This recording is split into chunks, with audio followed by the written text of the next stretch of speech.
Hi, thank you for watching. I'm just going to show you how to do an install of the Whirlpool Cabrio bearings.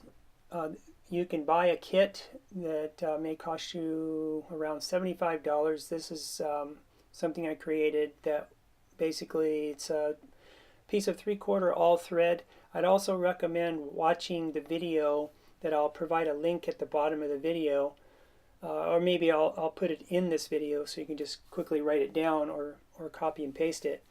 But go there and watch how the complete install is done, and then you can make your mind up if you want to do it this way, or go buy the tool, or if you want to try what I'm going to explain. But basically all you need to do is insert, after you get your bearings out, your old bearings out, then you want to put your new bearings in, clean it all out, and use this to compress the new bearings in and make sure they're seated all the way at the bottom.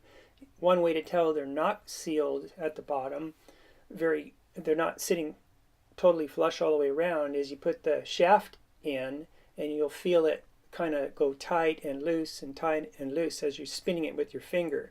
That's an indication they're not sitting seated flat. So you can just take a bar and tap the outer ring of the bearing on all the way around to make sure it's seated flat, and then put the shaft back in, spin it with your finger, and you'll notice it's nice and smooth. So if you're needing to do a bearing job and your machine is sounding like a freight train when it goes into the spin cycle, this will make your machine just run quiet like it did when it was brand new, and you'll be amazed.